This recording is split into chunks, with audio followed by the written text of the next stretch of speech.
ধরলেন যে আমি খবর পেয়ে গোপনের সূত্রের মাধ্যমে খবর পেয়ে গেছি এই মানে ভেকুদিয়া পাহাড়িয়া বন সংরক্ষিত বন অঞ্চল বা পাহাড়ি এলাকা মাটি কাটাকাটি করতেছে, হ্যাঁ ভেকুদিয়া।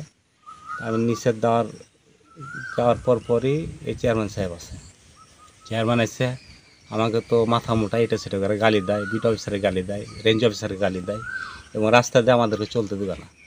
হ্যাঁ, সাইকেল ফেলে দিবে, চালিয়ে নদীর উপর দিয়ে পানির উপর দিয়ে হেঁটে যাও, এই ধরনের কথা কয়। নেংগুড়া ইউনিয়নের চেয়ারম্যান মোহাম্মদ সাইদুল ইসলাম তাই বলতেছে। আমাকে বলছে তুমি কে, এই তুই কে, তুই কার কথা বলে, তুই কে? হ্যাঁ, আমার তো কোটি গায়ে দিয়ে আছে, আমার সরকারি পোশাক আছে, আমাকে চিনতে পারছেন না, আমি কি, আমার পোশাকে বলে দেবে আমি কে? হ্যাঁ, আমাকে বন বিভাগে নানা ধরনের গালিগালা দিয়ে আমাকে বিভ্রান্ত সৃষ্টি করলো এবং অনেকে স্থানীয় লোকজন ছিল তাদের সামনে এখানে গালিগালা দিল কেন, যে আমরা নিষেধ দিলাম কেন, সরকারি টিলা কাটি কেন, না কাটলে বাধা দিই কেন।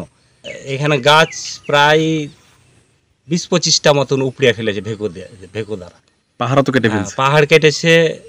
আমি নিষেধ দেওয়াতে আমার উপরে ঝাঁপিয়ে পড়ে, মনে হচ্ছে মেরে ফেলে, ওখানে মারবে, এরকম এ ধরনের তার লক্ষণ। যা বুঝতে পারলাম মুখে তার আচার অন্য ধরনের। আমার কর্তৃপক্ষকে জানিয়েছি, আমার বিট এবং আমার রেঞ্জ অফিসারকে জানিয়েছি বিষয়টি, এই থেকে ঘটনা। আমি খুব রিক্সে থাকি, একাই থাকি, এখানে আমার সঙ্গে আর কেউ থাকে না, আমি এখানে একাই থাকি এ বিটে।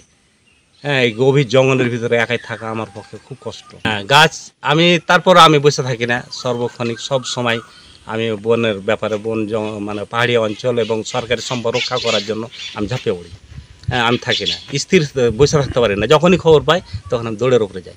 আমি এই ঘটনার পর থেকে আমি আতঙ্কিত, কেন এই যে এটা বেশি ঘন্টা দেড়েক আগে এ ঘটনা ঘটলো। হ্যাঁ, আশেপাশে আরও লোকজন আছে, তাদের সামনে যেভাবে চেয়ারম্যান হুমকি দিল আমাকে, এখানে টিকা থাকায় কঠিন অবস্থা। হ্যাঁ, ঠিক যে পাহাড় থেকে ঝর্ণা বেয়ে রাস্তার উপর দিয়ে প্রবাহিত হওয়ার কারণে রাস্তাটা কাদা হইতো। এর জন্য রাস্তার পাশ দিয়ে, পাহাড়ের কাছ দিয়ে একটা ড্রেন, ছোট্ট ড্রেন দিয়ে দিছি যেন রাস্তার উপর পানিটা না আসে। এই ড্রেনটা যেতে করতে গিয়ে অর্থাৎ পাহাড়ের কাছে অর্থাৎ ভেকু অথবা লেবারার একটু আঁচড় লাগছে আর কি। এর জন্য পাহাড়ের হালকা হয়তো কিছু মাটি হয়তো 1 ফিট 1.5 ফুট পানি পড়তে পারে, তাতে কিন্তু গাছের ক্ষতি হয় না, পাহাড়ের ক্ষতি হয় না। আসলে এটা জনগণের অতীব গুরুত্বপূর্ণ বিষয় এবং এই বনাঞ্চল দেখাশোনার জন্য বন বিভাগেরও দরকারি রাস্তাটা, তারা যেন বন বিভাগের সর্বত্র পাহারা দিতে পারে, তার জন্য রাস্তাটা প্রয়োজন।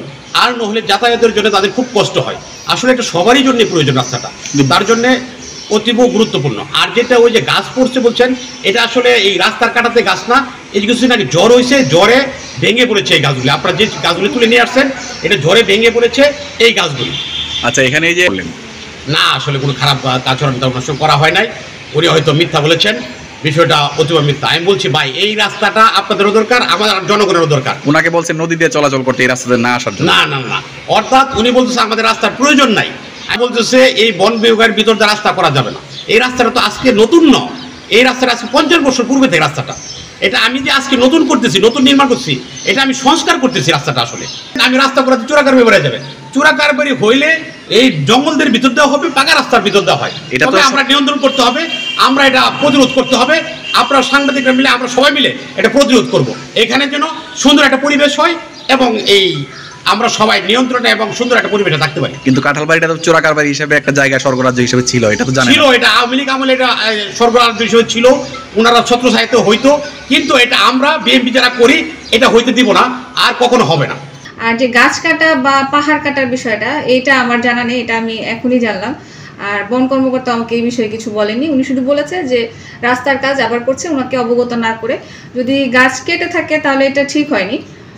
তবে চেয়ারম্যান মহোদয়ের সাথে আমি কথা বলেছি গাছের, এখন যেটা বললেন, তো উনি যেটা বললেন যে এটা ঝড়ে, কিছুদিন আগেই খুব ঝড় হয়েছে, সেই ঝড়ের তো বিষয়টা আমরা দেখবো। এবং আমি অলরেডি প্রকল্প বাস্তবায়ন কর্মকর্তাকে বলেছি যে কাজটা আপাতত বন্ধ রাখতে, আগে যাবে বিষয়টা কি দেখে তারপর আমরা কাজটা করব। উপকার না হয় শুধু চোরাকারবারীদের উপকার হয়, তাহলে তো আসলে রাস্তার প্রয়োজন নেই শুধু চোরাকারবারীদের জন্য।